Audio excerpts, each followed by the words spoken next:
आज अक्षय तृतीया है। भगवान परशुराम का जन्मोत्सव मनाया जा रहा है।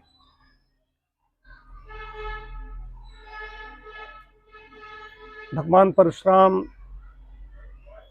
जमदग्नि के पुत्र थे, इसलिए इन्हें जामदग्नेय भी कहा जाता है। पहले इनका नाम राम था और उसके बाद में जब भगवान शिव की इन्होंने उपासना की, उनकी तप किया, तो उन्होंने इनको परश दिया। परश तो परश सहित बड़ा नाम तुम्हारा कहा गया, तो परशुराम इनका नाम हुआ। तो परशुराम ये हुए। परशुराम फिर उसके बाद में तमाम हैं, इनको ज़्यादातर इनका कई चीज़ें हैं, विशेषताएं, वीर हैं, क्रोधी हैं, अभिमानी भी हैं। कई इनकी जो विशेषताएं बताई गई उसमें इन्होंने के इनके पिता जो थे जमदग्नि, उनको वहाँ उनके पास भी कामधेनु थी। तो जो सहस्त्रबाहु नाम का राजा था उस समय का, वो आतताई था। वो उनकी गाय को लेकर मतलब चला जाता है, तब वो कहते हैं कि अपने पुत्र से कहते हैं, बड़े आज्ञाकारी थे, पिता के बड़े आज्ञाकारी थे। उन्होंने अपनी माता का भी एक बार उन पिता के कहने पर सिर काट दिया था। फिर बाद में कहा कि आप दान मांगो, तो उन्होंने कहा माता को जीवित कर दो, तो माता को उन्होंने जीवित कर दिया। तो उसके बाद में सहस्रबाहु समसो रिपुमोरा नहीं कहा है, सो विलगाओ विहाय समाजा न तुम्हारे जही सब राजा। वहाँ पर जो संवाद होता है, परशुराम और लक्ष्मण संवाद वहाँ पर होता है, जनक के वहाँ जाते हैं सीता स्वयंवर में, तब कहते हैं कि वहाँ पर ये शिव के तो परम भक्त हैं। तो एक धनुष किसने तोड़ दिया? सहस्त्रबाहु को। भुजबल भूमि भूप बन कीनी विपुल बार महिदेवन दीनी। 21 बार बिल्कुल ऐसे जो आतताई थे, आक्रांता थे, उनसे भी हीन कर दिया था। आज बात आ रही है कि जगह जगह कार्यक्रम हो रहे हैं, तो कोई परशुराम वंशज अपने को बताया जाएगा। तमाम सभाएं बनी हुई हैं, भगवान परशुराम सभा। हमारे पास भी लोग आए, हमें भी बुलाने के लिए आए कार्यक्रमों में। मैं इन सभाओं में नहीं जाता कि वहाँ ब्राह्मण नहीं है। मैं ये कहना चाहता हूँ, ब्राह्मण है कौन? पंडित कौन है? ब्राह्मण कौन है? विप्र कौन है? अब विप्र समाज की बात हो रही है। आज जगह जगह विप्र पोस्ट में देख रहा हूँ, बड़े बड़े मूर्खों की बात कर रहा हूँ, खुलेआम बात कर रहा हूँ, भी उस पर जाएगा। जिन्हें विप्र की परिभाषा नहीं मालूम, जिनके अंदर पंडित की परिभाषा नहीं मालूम, जिन्हें ब्राह्मण की परिभाषा नहीं मालूम, सारी शब्द कहीं ले आए, विप्र लिख दिया। अगर कहने में जबान क्यों नहीं कट जाती, जबान क्यों नहीं गिर जाती? कैसे कहने का अधिकार है? विप्र कौन है? ब्राह्मण कौन है? पंडित कौन है? जिनमें पांडित्य नहीं, जिनमें ब्रह्मणत्व नहीं, वो कैसे ठेकेदार बन बैठे?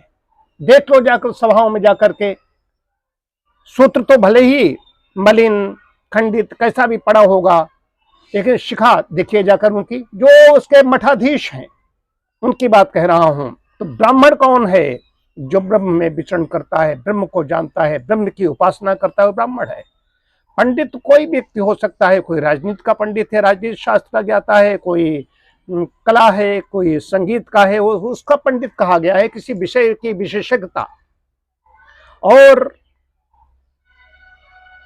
जो विप्र है, विप्र हम लोग हैं जो वेदों का अध्ययन करता है, शास्त्रों का अध्ययन करता है, पढ़ता है, पढ़ाता है, जो दान लेता है, दान देता है, यज्ञ करता है और कराता है, और नित्य यज्ञ करता और कराता है, वो ब्राह्मण है, वो विप्र है। एक बात यहाँ पर कहने की है। तो मैंने अभी कुछ संस्था के लोग हमारे पास आए कि डॉक्टर साहब आपको आना है। मैंने कहा कि मैं हूँ तो यहीं, लेकिन आऊँगा नहीं। क्यों नहीं आओगे? हमने कहा आप लोग हवन करके आए कि नहीं करके आया? हमने बस इसलिए नहीं आऊँगा। भाई ब्राह्मणोचित कर्म नहीं कर रहे तो ब्राह्मण कैसे? तो फिर यही वर्ण व्यवस्था की बात आती है। अब इसके साथ ये भी कहना पड़ेगा, ब्राह्मण क्षत्रिय वैश्य शूद्र की जो बात आती है, किसी भी राष्ट्र की उन्नति के लिए, राष्ट्र के कुशलता पूर्वक संचालन के लिए 4 समूहों की आवश्यकता होती है। वे ब्राह्मण, क्षत्रिय, वैश्य और शूद्र हैं। कैसे? राष्ट्र की जो रक्षा कर रहा है, सैनिक हैं, वो क्या हैं? जितने सैनिक हैं, अर्धसैनिक हैं, क्या है? क्षत्रिय हैं।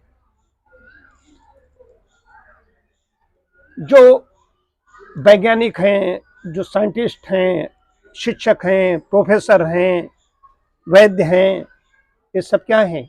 ये ब्राह्मण है। ब्राह्मण हो गए, क्षत्रिय हो गए। वैश्य का है जो कृषि, गोरक्ष, वाणिज्य, व्यापार जितने लगे हुए हैं, चाहे अब उसमें कहते हो तो ब्राह्मण घर में जन्मे हुए व्यापार कर रहे हो, सब वैश्य हैं। बड़ी वृत्ति है, वो वैश्य उस कार्य में लगे हुए हैं, तो वैश्य कहा जाएगा। शूद्र सेवक, आज जो कहते हैं कि हम तो सेवक हैं, लोग जनता के सेवक, मैं तो जनता का सेवक हूं। अरे सेवक कह रहे हो तो तुम शूद्र हो। और शूद्र की बात की समझ में नहीं आएगी। बात शूद्र बात बार बार समझाओगे, उसकी बात समझ में नहीं आएगी कि शूद्र क्या है। वो कहेगा पैरों से जन्मे शूद्र, वो सिर से जन्मा। अरे पर भगवान के मुंह से निकला ब्राह्मण, वो इससे निकला, ये नहीं कहा गया है। वर्ण व्यवस्था कही गई थी ब्राह्मण, ब्राह्मण त्याग का प्रतीक है। सर्दी हो, गर्मी हो, चेहरे पर कुछ नहीं, ओढ़ता ढांकता, मुंह में लेता है तो मुंह में लेकर के बाहर फेंक देता है, ये ब्राह्मण है। सबको दिशा निर्देशन करता है। शरीर पूरा है, अगर अभी काट दिया जाए इसको तो शरीर संचालित होगा। हाँ, ये बाह काट दो, उंगली काट दो, पैर काट दो, फिर भी शरीर जीवित रहेगा। यही बात है ब्राह्मण की। ब्राह्मण भगवान के मुंह से पैदा हुए, और क्षत्रिय हैं भुजाओं से पैदा हुए, वैश्य पेट से, और शूद्र जंघाओं से, और कहा गया पैरों से पैदा हुआ। ऐसा नहीं, ये शूद्र लोग हैं जो नहीं समझते। मैं खुलेआम कह रहा हूं इस चीज को।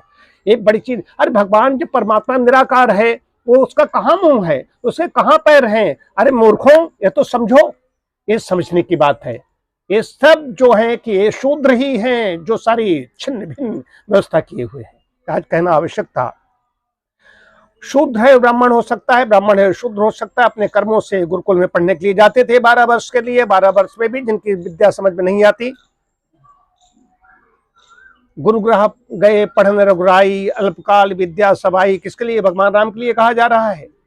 जब पढ़ाने से भी नहीं पढ़ने समझ में आ रहा है तो उसको कैसे कह सकते हो? 12 साल में देखा, न पढ़ने में है, न शरीर से मजबूत है, न बड़ी वृत्ति है, कृष्ण गोरक्ष वाणिज्य कर नहीं सकता, तो कहा गया है तो अपने इन तीनों भाइयों की सेवा करो। जो ब्राह्मण क्षत्रिय वैश्य, इनकी सेवा करो। सेवा करने के लिए क्यों कहा गया? उसको भैया रोटी कौन देगा? आज एक दिन और यही बात कही थी, जितना श्रमिक वर्ग काम कर रहा है यही शूद्र है। शूद्र को बाहर से जो आए प्रक्षिप्त किया, बाहर से आक्रांत आए, उन्होंने शूद्र को ऐसा कहा, उसको कास्ट बना दिया जाकर के, उसको कास्ट बना दिया जाकर के। इस पर न कोई, इस पर कह रहे हैं, कहने वाले कह रहे हैं, बड़े बड़े जो वैदिक विद्वान हैं वो इस पर बात रखते हैं, लेकिन इस पर और कथावाचन में चर्चाएं आती हैं तो बहुत अल्प मात्रा में आती हैं। वहां तो भगवान कृष्ण की कथाएं हो रही तो उनको सिर्फ मुरली बजाने वाले, रास रचाने वाले माखन चोर। अरे हमारे दादा को कोई कह दे कि उन्होंने, हमारे पिता को कोई कह दे तुम्हारे पिताजी तो वो ऐसे थे, वो लड़कियों कपड़े उठा लेते थे, तालाब वालाब में जो सरोवर नहाने जाती थी, तो हमारे पिता कोई अच्छा कहेगा? भगवान को अवतारी मानते, भगवान कृष्ण कहते हो तो माखन चोरी करते, तो बड़े माखन चोर थे। वो तो रास रचते थे, उनको रास लीला करते थे। वो लड़कियां अगर सरोवर नहाने जाती थी, उनको कपड़े उठा करके कहते थे, वो कहते ऐसे ऐसे आओ, तो भैया भगवान कैसे हो सकता है? तो इस तरीके से ये बड़ी गड़बड़ियां हैं। बाहर के लोगों ने इस पर प्रक्षिप्त किया है हर चीज पर। एक एक चीज विचार करने की आवश्यकता है। जब ऐसी चीजें आती हैं तो उस पर चिंतन होना चाहिए। ये सब व्यवस्था इसलिए छिन्न भिन्न है, जाति पात में बटा हुआ है समाज, इसको ऐसे नहीं एकत्रित, बड़ी विष भरा हुआ है, विष भरा हुआ है, विष भरा हुआ है। ब्राह्मण पद भी है, उसको कोई भी हस्तगत कर सकता है। यहाँ पर आते हैं, मैं तो किसी से पूछते नहीं कौन हो, कहाँ से आए हो, क्या है। हाँ, नियमों का पालन करना होगा, नहीं करेगा तो यज्ञोपवीत धारण किया नहीं है, शिखा नहीं है, तो आहुतियां नहीं डाल सकता। अब बनिए ना, अग्नि अपने जैसा सबको बनाती है, अग्नि कुछ भी डाल दो। यहाँ तो यज्ञाग्नि है, कहीं भी अग्नि देखते हैं, अलाव जलाते हैं, सब कुछ करते हैं, उसमें मलमूत्र भी पड़ा हुआ हो, वो अपने जैसा उसको बना देती है। वो नहीं कहती मैं इसको नहीं जलाऊंगा। ब्राह्मण की परिभाषा थी अपने जैसा सबको बनाना। तो ब्राह्मण जो दिशा देता था वो स्वयं उस लायक नहीं रहा, उस योग नहीं रहा। ये सबसे बड़ी बात है। इसलिए हम आज अक्षय तृतीया पर भगवान परशुराम को याद करते हैं, और ऐसे हम मतलब अपने आप को श्रेष्ठ बनाने में, और जो हमारे आसपास के जो हमारे बंधु बांधव हैं, जो हमारे हितैषी मितैषी हैं, उनको सबको अपने जैसा बनाने का व्रत लेता हूँ। भगवान परशुराम के बारे में एक बात और कहूँगा। अश्वत्थामा बलिर्व्यासो हनुमान विभीषण कृपा परशुरामस्य सप्तैते चिरजीवना। इन 7 को चिरजीवित माना गया है। इसमें पौराणिक के बात बता रहा हूँ। इनका 7 ये नाम लेने से, प्रातः स्मरण करने से व्यक्ति चिरजीवी भी मतलब कि दीर्घजीवी होता है, ये भी बात कहनी थी। तो अश्वत्थामा बलि व्यास हनुमान विभीषण कृपा और परशुराम, ये 7 चिरजीवित कहे गए हैं। अब इनका परशुराम का त्रेता से लेकर के द्वापर तक इनका जिक्र आता है। आज ये मुझे कहना था। सभी को बहुत बहुत शुभकामनाएं।